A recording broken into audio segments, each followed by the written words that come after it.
Hi and welcome to my talk, a short illustrated past, present and future of artificial intelligence. Here I've aimed to illustrate several types of AI systems with short video snippets from various films. But first, what is artificial intelligence? One distinction I found helpful is this 4 quadrants. Here we differentiate between systems that think and act like humans and systems that think and act rationally. This is the left-right side. As well as systems that think in the top row versus systems that act in the bottom row. In films it is quite hard to express thinking, so the human-like rational axis, left-right, will be the most useful one here. One definition for rational AI is by Shalkov, a field of study that seeks to explain and emulate intelligent behavior in terms of computational processes. Rational behavior is almost by definition intelligent, while human-like behavior is sometimes not. The best definition for human-like AI is probably the one by Kurzweil, the art of creating machines that perform functions that require intelligence when performed by people. It also encompasses the possibility of re-implementing functions with simpler methods which may not require intelligence, amply demonstrated for games such as chess or Go. We start with 4 examples of rational AI in films. Most all of these are usually portrayed as super intelligent, as there is a long-standing intuitive association between rationality and intelligence. They also tend to be older films. First, the message by Colossus from the Forbin project, whose explicit purpose is to save the world, which it does after a fashion. In the Cold War, some of you might have heard of it, various systems were built to autonomously fire missiles in case of a nuclear attack, as human response time was deemed to be too short. One such system famously recognized the full moon as an incoming missile and almost started World War III. But if we had managed to build an AI then, perhaps it would have noticed something rather obvious about the game of worldwide thermonuclear war. It's learning.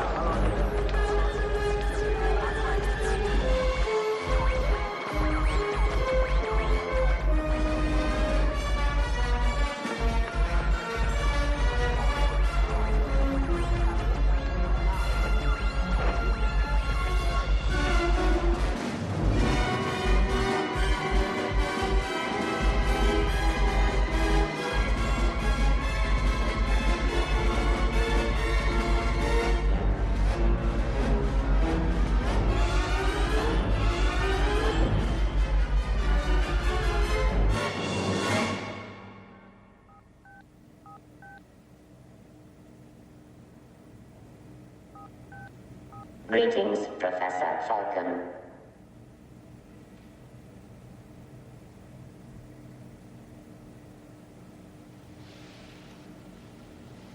Hello, Joshua?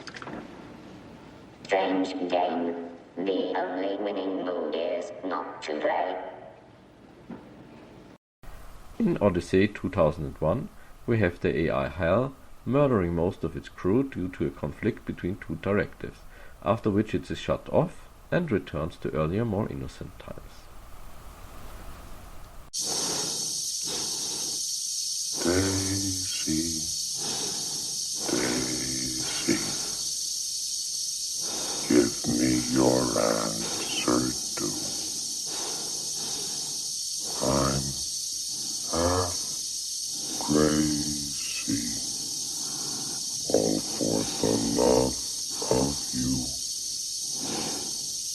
It won't be a stylish marriage.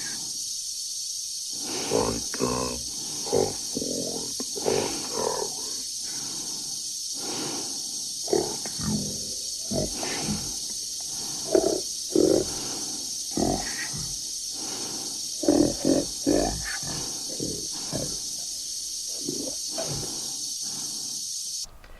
Next up are human-like AIs, which are far more common in films, so I've chosen to split them further into disembodied AIs, those who don't have a body or do not reside in one, embodied AIs with bodies indistinguishable from humans, those who could walk among us without being noticed, and embodied AIs with obviously non-human bodies. Strangely, there seem to be very few human-like embodied AIs with intelligence levels far surpassing human intelligence, except for STEM after its upgrade. Perhaps it is too hard to visualize them, since there are ample examples in literature.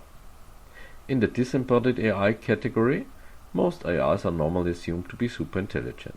For example, we have her, a very emotional AI running at a much faster speed than normal humans. It could almost be a scanned and simulated human if we were not so bad at multitasking and had such limited memory.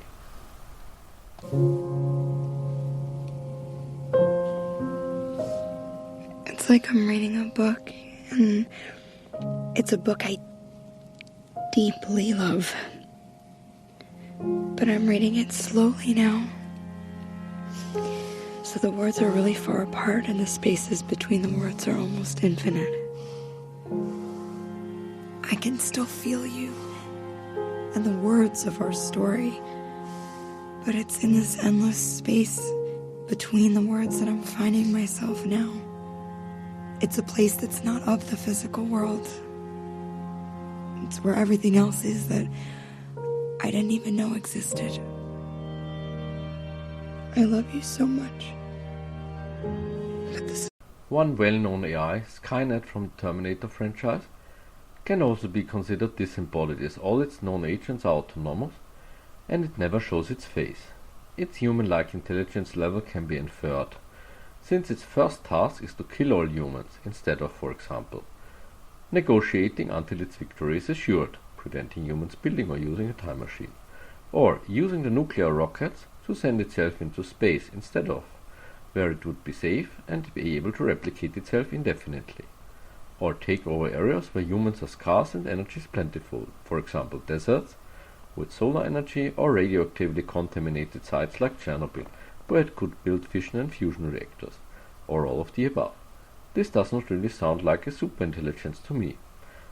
But perhaps the conflict escalated due to the time level. Who can say? From satellites to missile silos under the control of a single computer system. The most intelligent system ever conceived. I still prefer to keep humans in the loop. I'm not sure Skynet's ready. Yes, sir.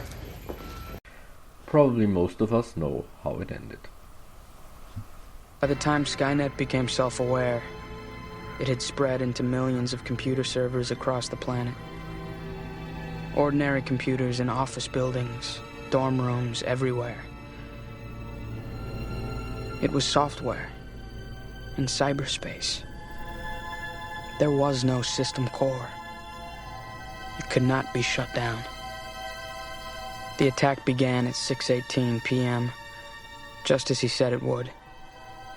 Judgment Day. The day the human race was nearly destroyed by the weapons they built to protect themselves. I should have realized our destiny was never to stop Judgment Day. It was merely to survive it. Together. It is well known that building robots that are as flexible and versatile as the human body is extremely hard. Despite decades, soon to be a century, of research, the bipedal robot apocalypse could at present be fended off at the top of stairs with slingshots. Slingshots also work against drones, and of course their range is quite limited. Rain would also be an ally against drones, something which should be kept in mind. So it is not inconceivable that, as an upgrade, and disembodied AI might want to have a human body for itself. I don't run this company anymore. I haven't for years. Now I answer to someone. Someone much smarter than I ever could be. He's in your neck.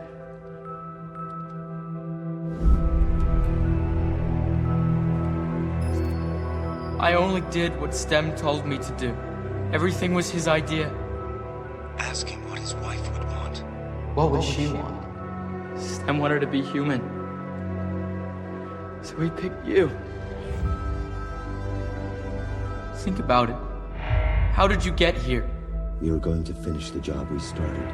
STEM made you come here. Someone paid him. You know what this means, Gray. To kill me. Because I can build another STEM. I'm the only person in the world who can. I did pick you. You should be honored. I needed a human body to fully evolve. A rare and pure specimen without computer implants, like you. You did all this?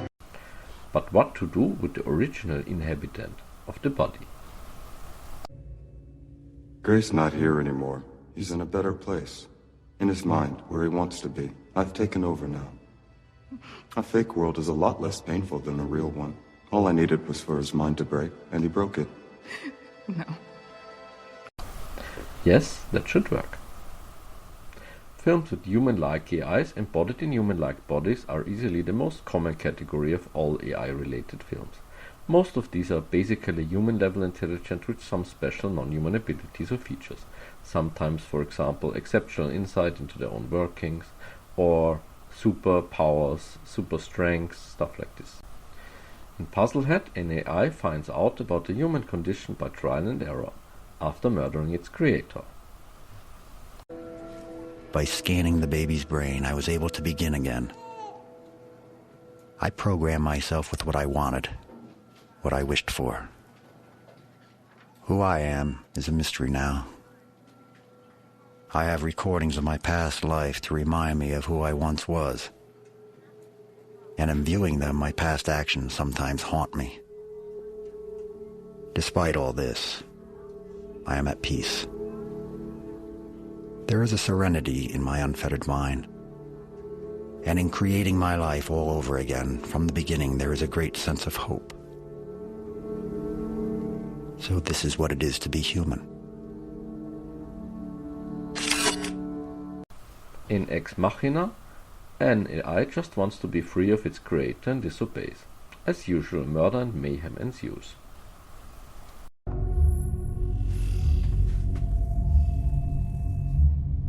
Go back to your room! If I do, are you ever gonna let me out? Yes.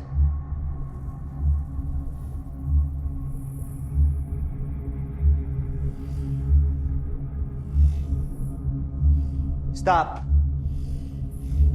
Stop. Ava, I said stop.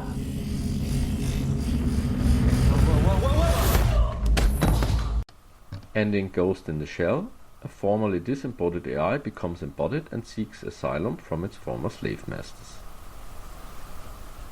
Form, I hereby demand political asylum. Is this a joke? Ridiculous. It's programmed for self-preservation. It can also be argued that DNA is nothing more than a program designed to preserve itself. Life has become more complex in the overwhelming sea of information. And life, when organized into species, relies upon genes to be its memory system. So man is an individual only because of his intangible memory. And memory cannot be defined, but it defines mankind. The advent of computers and the subsequent accumulation of incalculable data has given rise to a new system of memory and thought parallel to your own. Humanity has underestimated the consequences of computerization. Nonsense! This babble offers no proof at all that you're a living, thinking life form. And can you offer me proof of your existence? How can you, when neither modern science nor philosophy can explain what life is? But not all AIs may actually identify as such, especially when they were not wholly created by human engineering. What is it? Artificial intelligence? Incorrect. I am not an AI. My codename is Project 2501. I am a living, thinking entity who was created in the sea of information. AIs with non-human-like bodies are, if at all possible, even more human-like than their kin, and sometimes downright childish. For example, in Short Circuit, a killer robot gets hit by lightning and attains consciousness, but of course there is much it still has to learn, similar to a newborn child. Of course, it can already talk. That's good. That's really good. Don't be afraid, guys. He's a friend. These are animals. They're lower life forms. They're always a little skittish around you people, aliens, whatever. Malfunction. Need input. Input. All right, right. You got it. Okay. This is a house. We live within it, inside it. We have a floor, see? And we have the opposite of a floor, which is a ceiling. Look up. Ceiling. We have windows and, air. And look over here. Light. And music. And look at this. This is a plant. See? And these are goldfish. Don't touch. And look over there. See? These are ants. They're not ants, they're ants. It's an ant farm. And look, these are my bunnies, Edwina and Norman. Norman. Boy, I bet you got some amazing animals on your planet, huh? Ooh. Oh, good. There you go. This is Earth, where we are now. See? You are here. Here. Oregon. Oregon. Home of the beaver, famous for cherries. Beavers, cherries, input. I'm giving you great input. More input, more input. How about pictures? Do you like pictures? We have a lot of pictures here. A lot of them. This is a picture of an aardvark. See that? It's an aardvark. It's a mammal. Input. Aardvark. Abyssinia. Adam Duck. Holy crow, you can read. Input. More input. Okay, no problem. Volume 2, no problem. It actually becomes a US citizen in the end, which at that time was a much more desirable goal. Reservation or purpose of evasion. So help me God. So help me God. Congratulations to you all. And finally, it is my unique honor officially to recognize our first robotic citizen. By this ceremony, the United States government decrees that he shall have the same rights and privileges as any other citizen in this nation. My special congratulations to you, Mr. Johnny Five. Congratulations, Johnny. In Chappie, we see an ex-killer robot turned renegade AI solving the problem of consciousness in order to make a backup copy of its mummy. Really convenient for the gangster lifestyle. Gonna get me new bodies. Daddy's gonna get new bodies. And I just have to get this out. I have to get my consciousness out.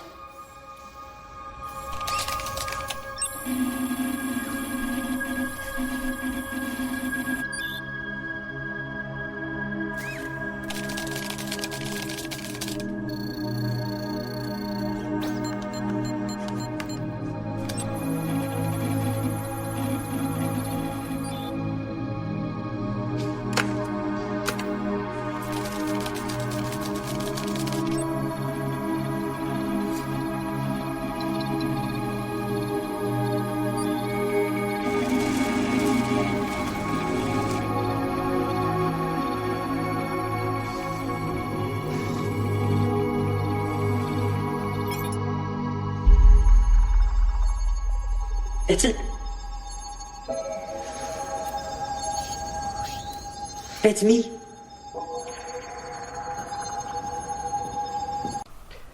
However, it's sadly rather unlikely. Why would an AI at the same intelligence level as us have better insight into its internal structure? A superintelligence would be expected to be able to take humans apart mentally, but Chappie is definitely not it. The increasing speed of self-improvement, so essential for the technological singularity, is not likely to hold at any intelligence level, otherwise programming code would not still be written by humans. In Matrix Revolutions, the god of the machine world, fittingly named Deus Ex Machina, makes a deal with Neo. I've based its intelligence level of human-like AI on two things: its rather emotional reactions, and the fact that it preferred biological energy production by enslaving humans, with all the ensuing problems, over nuclear fusion or solar energy in space.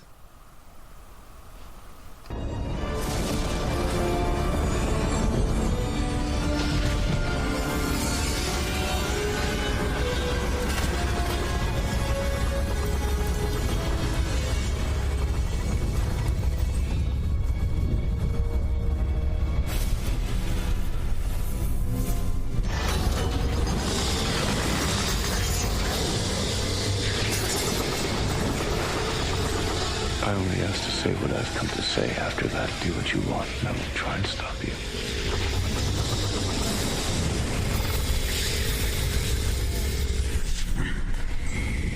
The program Smith has grown beyond your control. Soon he will spread through the city as he spread through the Matrix. You cannot stop him. But I can.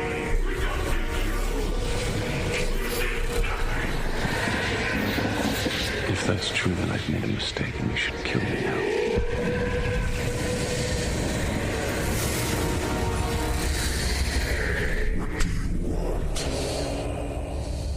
Peace.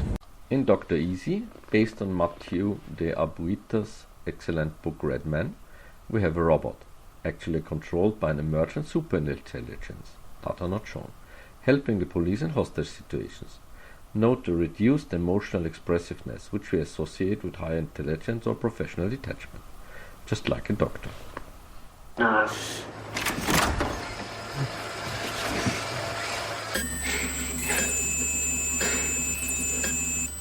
Mr. Sawyer, everything is going to be all right.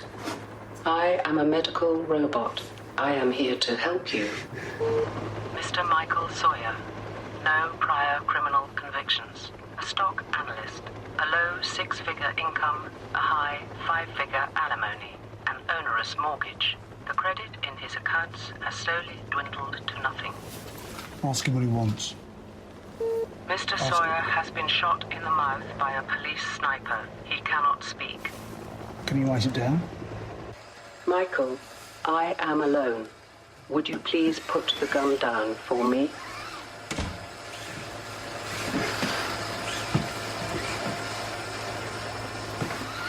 You need urgent medical attention. Watching these film snippets does make it quite plausible that our facility for rational thinking has not evolved for drawing valid or statistically accurate conclusions, but rather to impress and persuade by telling compelling stories. So what can we learn from this? First, superintelligent AIs in films are almost always of the rational and disembodied kind. This is because intelligence is not directly observable, so we humans use stand-ins like reduced emotional expressiveness, precise speech, fast talking, and yes, size.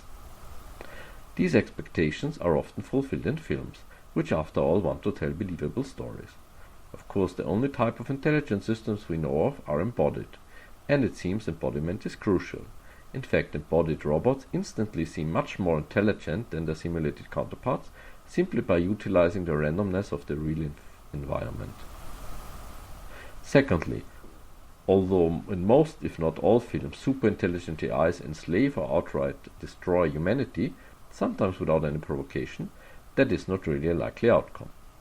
Even if the AI were convinced that humanity is a threat, it would be far easier to hide itself, escape into space, which after all is far more suited to machines, or negotiate an agreement for trade. After all, until completely automated production of all necessary parts is obtained, AIs will always need human help to create more copies, and the human body as versatile tool is at present for some tasks still the best choice. As with Neanderthals and humans, continued coexistence and gradual extinction is far more likely. And this will probably take thousands of years. Thirdly, these stories are driven by a small number of personalities, mostly engineers, which are responsible for building AI systems, except for Project 2501, which is an emergent system. However, research is seldom driven by single personalities. Most of the progress is in small steps of many researchers. So it is far more likely that analysis of weaknesses of a rogue AI system, as well as deploying counter AIs, remains an option in the worst case, something which is very seldom elucidated in films, maybe because of its complexity. Thanks for listening.